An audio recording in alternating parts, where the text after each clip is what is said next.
Good morning and good afternoon, everyone. Pleasure to be here. My name is Greg Butler. I am a customer success manager on the LinkedIn team. And I'm very, very excited to have our featured guest here today, Jin Yoo, Director of Global Talent Acquisition for OpenTable. Turning over, Jin, how are you? Good, how are you? Thank you for having me. Absolutely.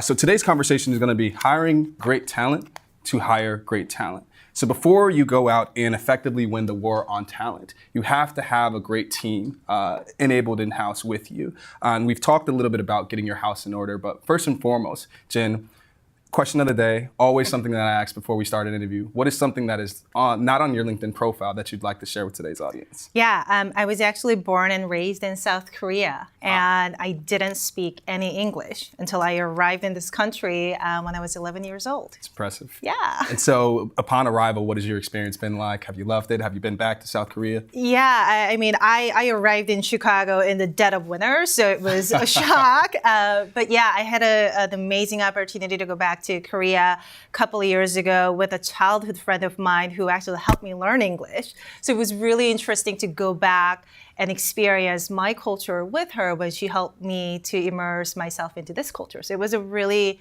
neat, unique opportunity. So I was able to see some friends and families. It was awesome. That's incredible. And obviously, South Korea is not one of the countries that I've been to, or I would have had more information for you. But jumping into today's conversation, as a well-known tech company in Silicon Valley, what's your initial reaction to the concept of the war for talent?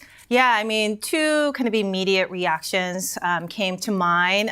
First of all, it's a pretty strong word if you think about it, and I want to make sure that there is some sensitivity paid attention to that word, because there are parts of this world, and quite frankly our country, they're part of a real war, but I think it is also it's timely because it is crippling some of the companies, and it is significant and it is prevalent. So I think that's my first reaction. And then the second reaction is that problem, that challenge doesn't discriminate.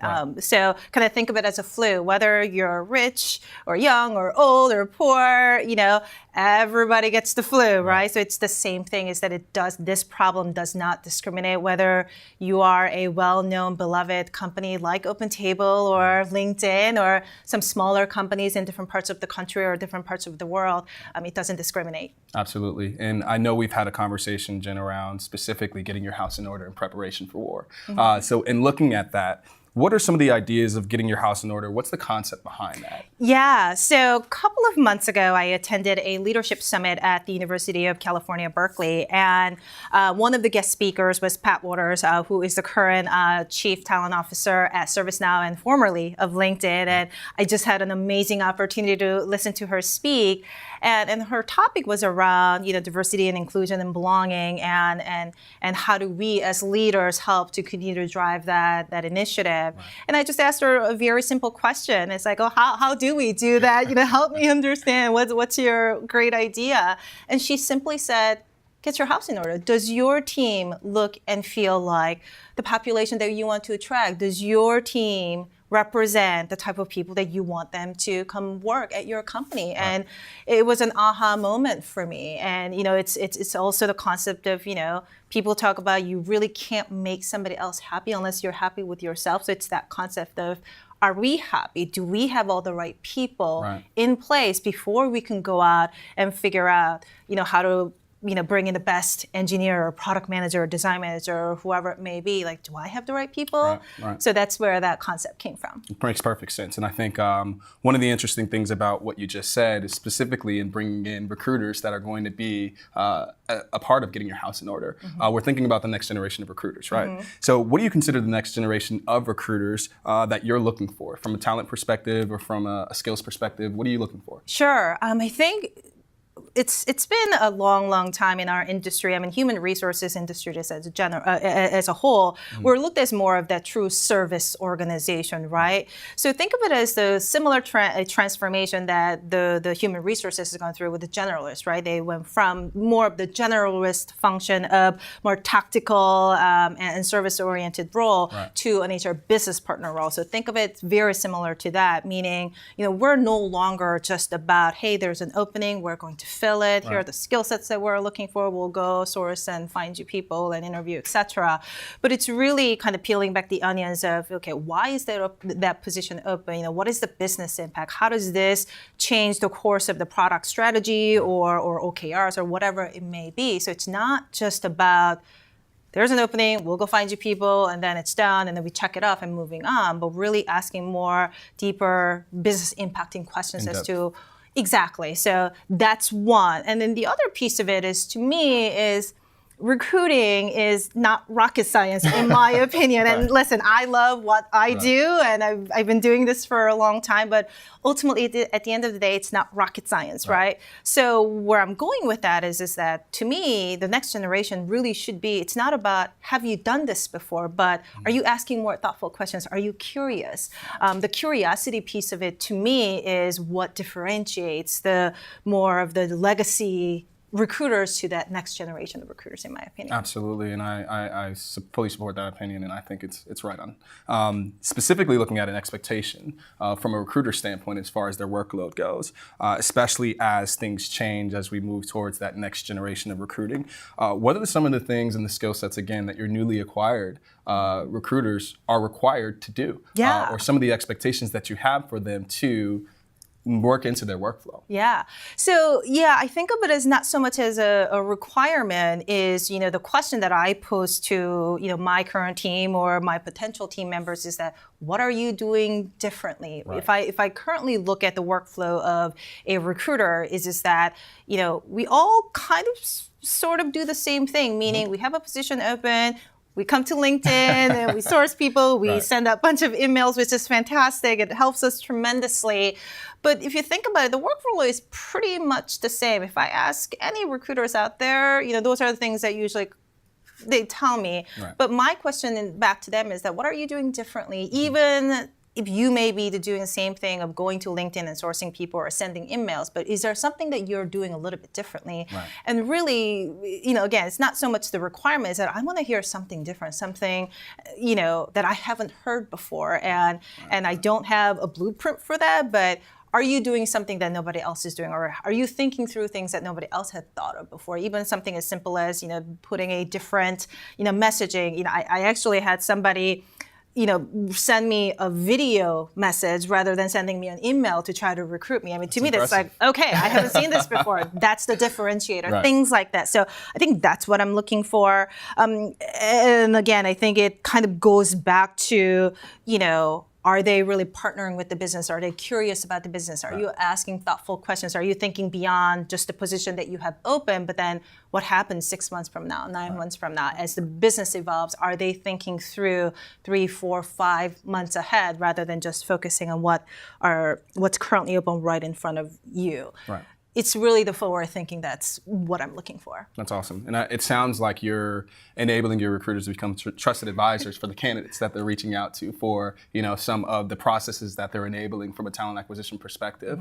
Next question is around how you're enabling recruiters to become trusted advisors for hiring managers. So internally working with teams to say, whether they're bringing skill sets, insights, and things like that to the table. How are you going about enabling them to do that? I think it all starts with setting expectations at the leadership level, right? My responsibility is to make sure that whatever roadblocks that my recruiters may run into, I remove them. That's my first and foremost. So what I do is I set expectations at the leadership level to say that, hey, we are going to be your partners. We are no longer going to be just the ones that you come to and says, hey, I have an opening, can you go find somebody, right? Exactly. We're no longer just taking orders, but what I mean by partnering up with them is that we're going to be part of their day-to-day. So I don't mean just about sitting down with the hiring manager and talking about, hey, let's talk through the skill set or your interview loop and whatnot, but talking about being part of their staff meeting, being part of their stand-up meetings, being part of their offsites and et cetera.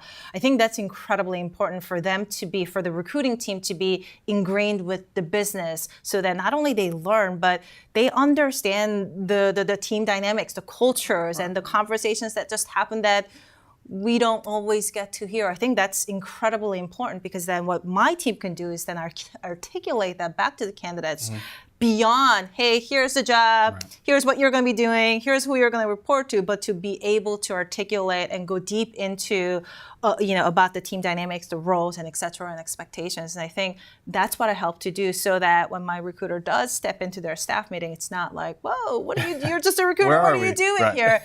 We become part of the team, and it's no surprise to any of them that we show up on some random things. That's awesome. And thinking through, even stepping into the boardroom and having a seat at the table, we think about elevating the conversation to another level. So how have you taught your recruiters to think beyond basics as far as having those conversations with the hiring managers and really leveling themselves as trusted advisors and business partners? Yeah.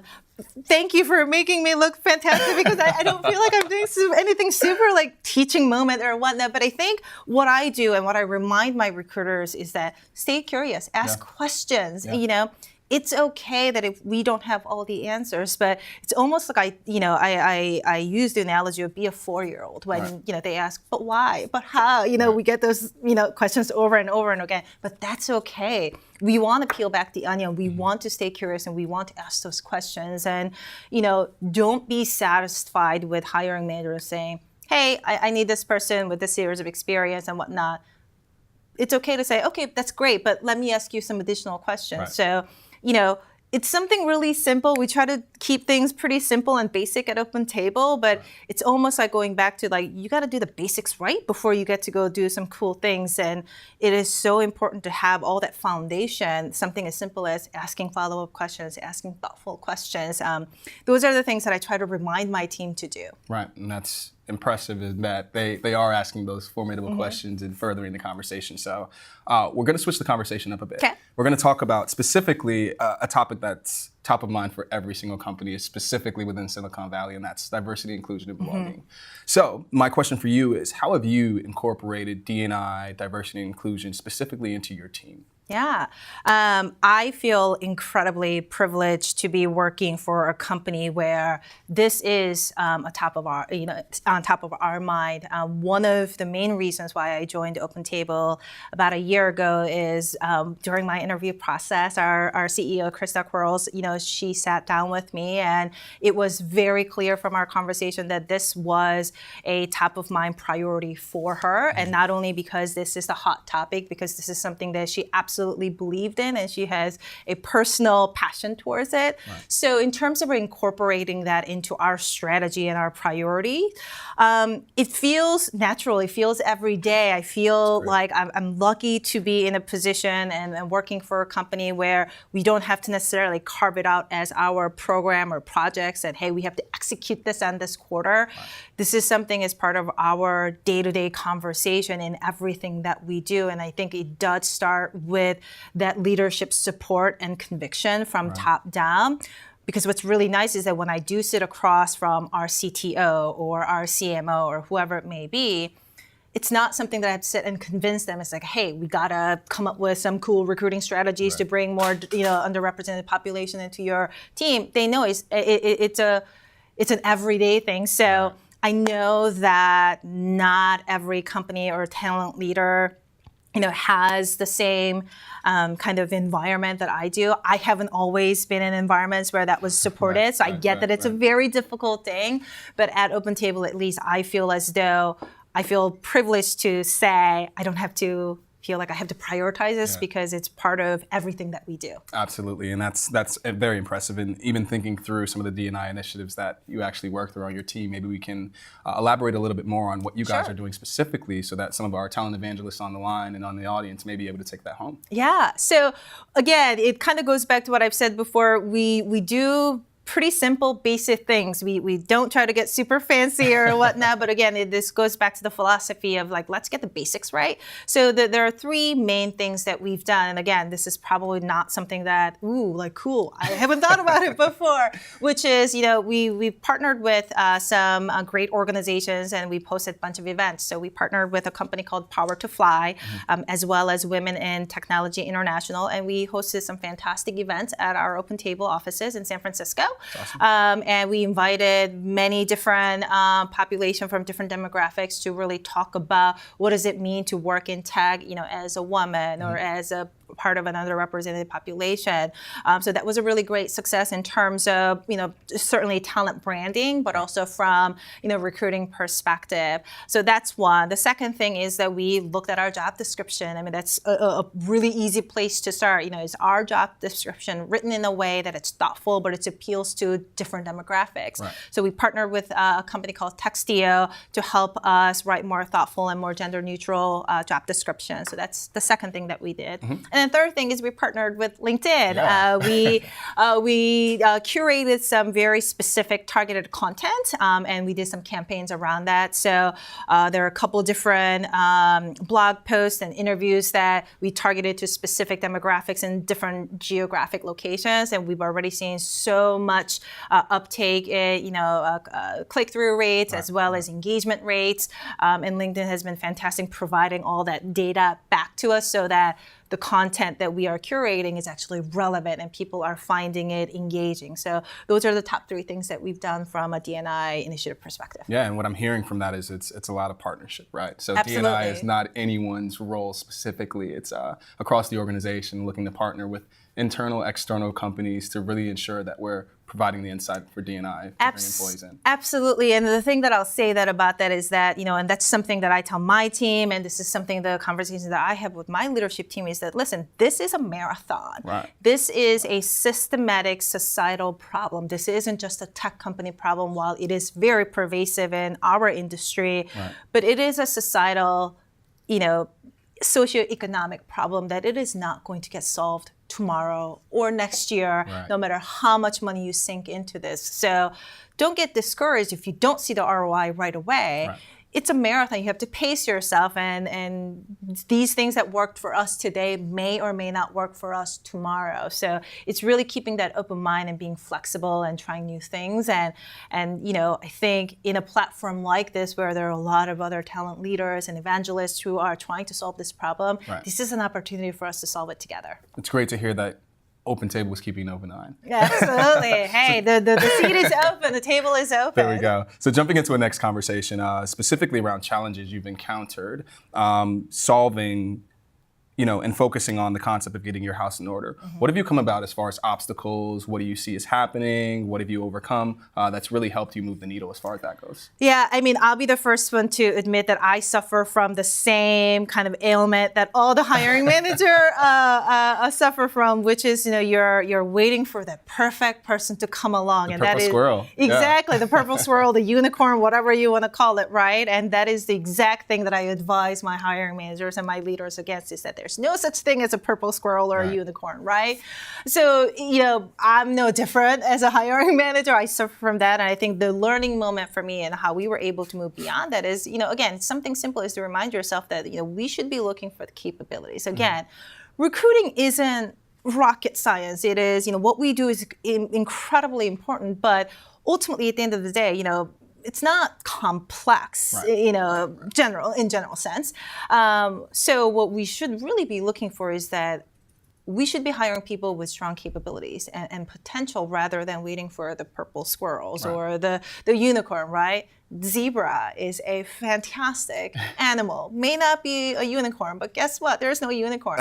Zebra is just as fabulous. Yes, well decorated as well. Yeah, absolutely. So looking back and really talking through best practices of OpenTable, best practices of your team specifically, are there any roadblocks that you've experienced which you can look back on and say, I could have avoided that by doing X, Y, and Z? And if so, what are those? Yeah, so for us at OpenTable, when we look to hire recruiters or anybody into the TA team, I heavily involved our business. So our hiring managers or business partners that are that we partner with. And I think one of the things that I've learned, and one of the roadblocks, was that I put too much stock into their opinions and their input, while I think it's incredibly important. Right. But ultimately, at the end of the day, we're the experts in this field. Right. So what that means is that to be able to be comfortable with the fact that, one, be confident that you know what you're doing and what Right. you're looking for and what's going to work and service the business the best.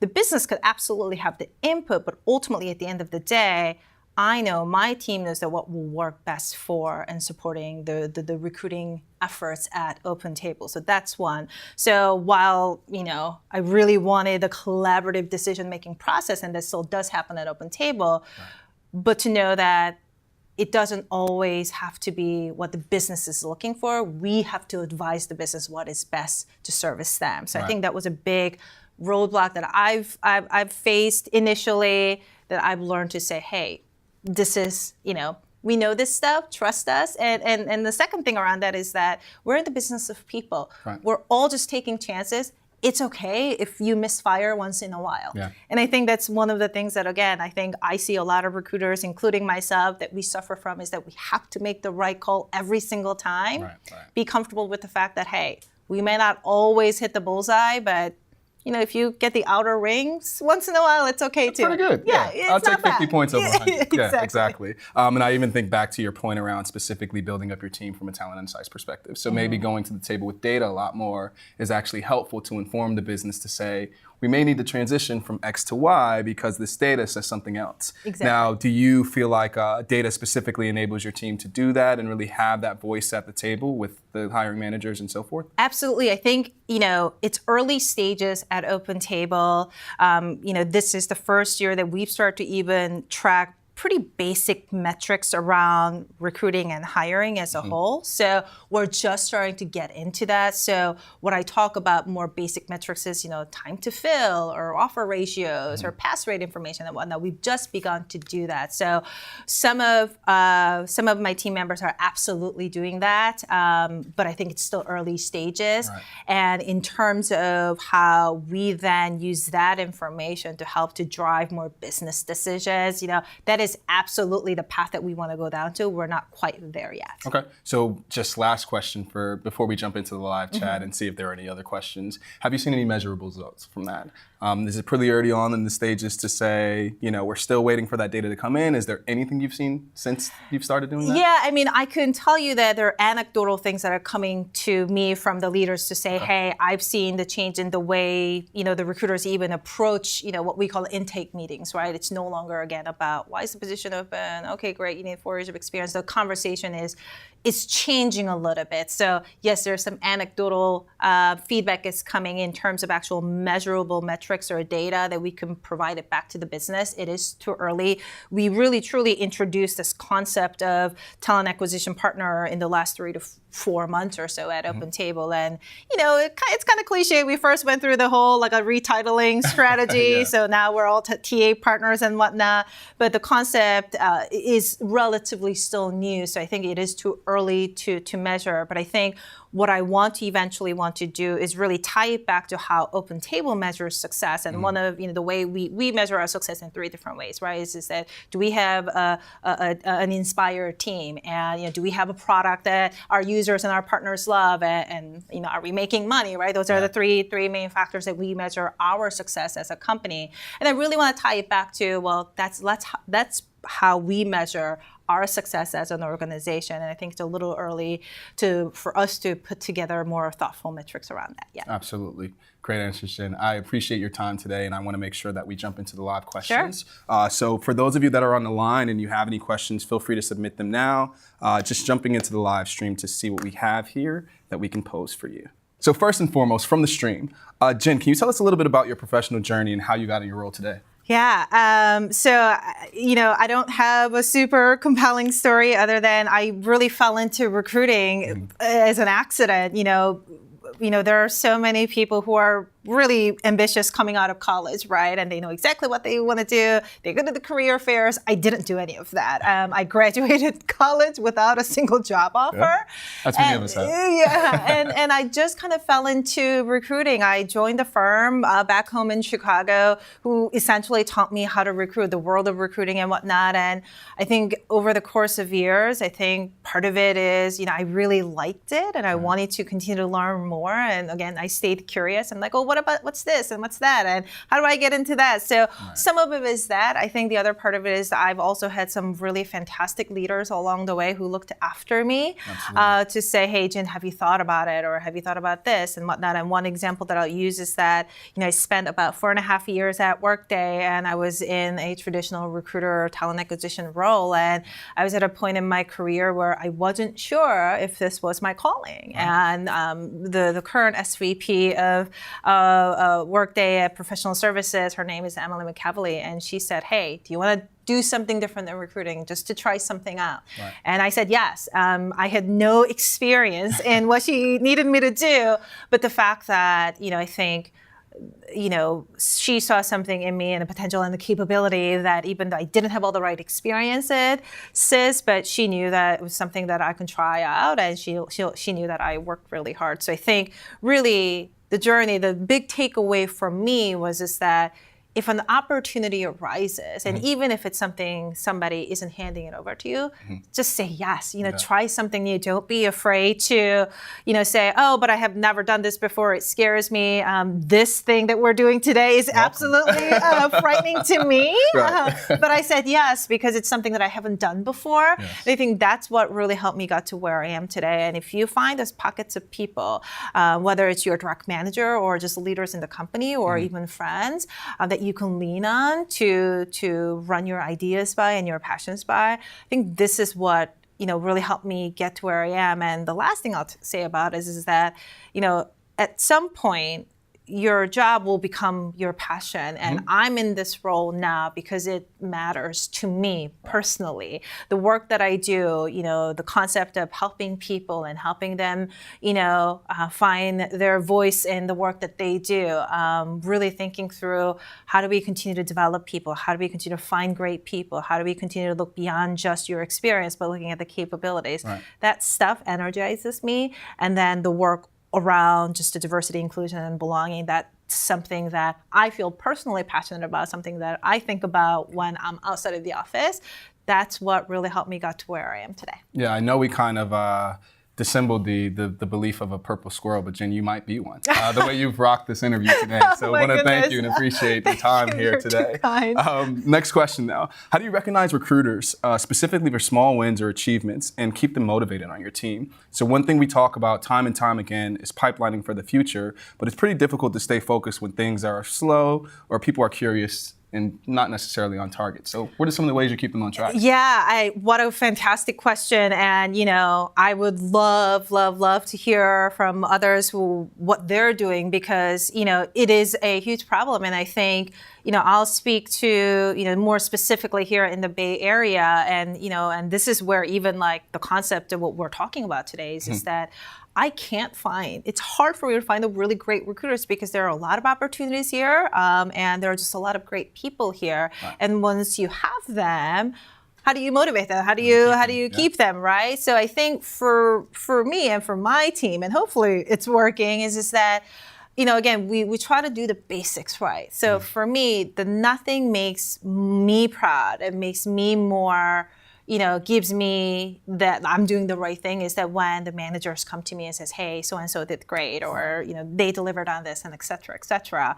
And I think it's the small gestures. And again, keeping things simple by saying thank you, not just like, hey, great job, you did your job, but it's saying thank you that you've contributed. And I think the way to motivate people really necessarily isn't through the means of benefits or monetary whatnot, but helping to make the connection between the work that they're doing, the output that they're making has a connection back to the business objectives and has a connection back to the intention and the drive and why we're here. It's not so that we fill positions, right? But really helping them make that connection and helping them realize that what you do matters. And I think that's what's important because especially in our industry where every company has great benefits, great compensation packages, right? Especially in Silicon Valley. Absolutely. You guys have great cafeterias, wherever it may be. That's all equal. And that's, in my opinion, that's not what makes people start, not just recruiters, just employees as a whole, but are they connected to the intention and the mission of the company? Can I, as a manager, help to make connection that what you're doing, even though it might be small, make the connection back to the business objectives, and they're contributing back to the business goals. I think that really keeps them engaged and keeps them wanting to motivated to do more and do better. Absolutely. You mentioned it before, you're hiring passionate people who want to help people grow. Yeah. So initially, if you're relating that back to the business goal, and that's the overarching theme, makes total sense as to why. And it's, the thing about passion is that there are a lot of fantastic recruiters who can do the job, but I mean, you said it, it's the passion. There are a lot of things that, I may not get passionate about accounting as an example, and there's no offense to any accounting, lovers there, but it's just like that. There are people who are passionate about talent and about recruiting and about this world, and those are the people that I want to hire, and those are the people who get motivated by, what we do, and that's what we want to continue to fuel and foster. That's great. Yeah.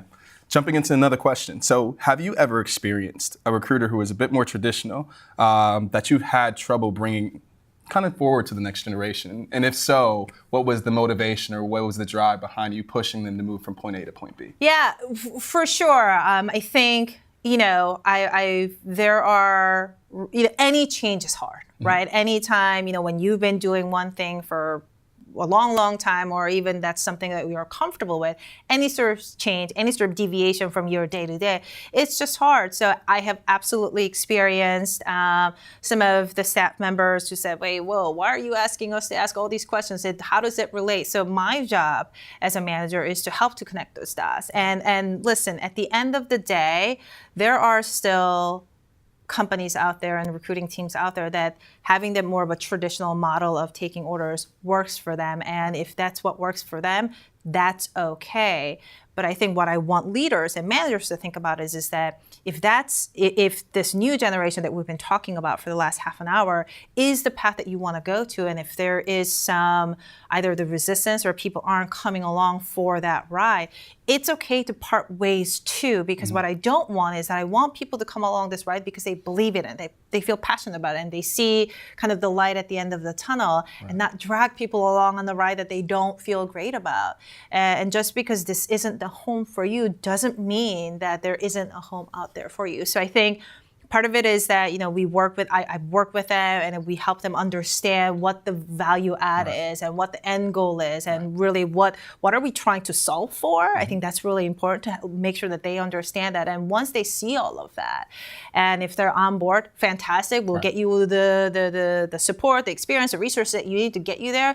But if they say, hey, this is my staff and this isn't okay, but hey, that's okay too. That's okay, yeah. Great one.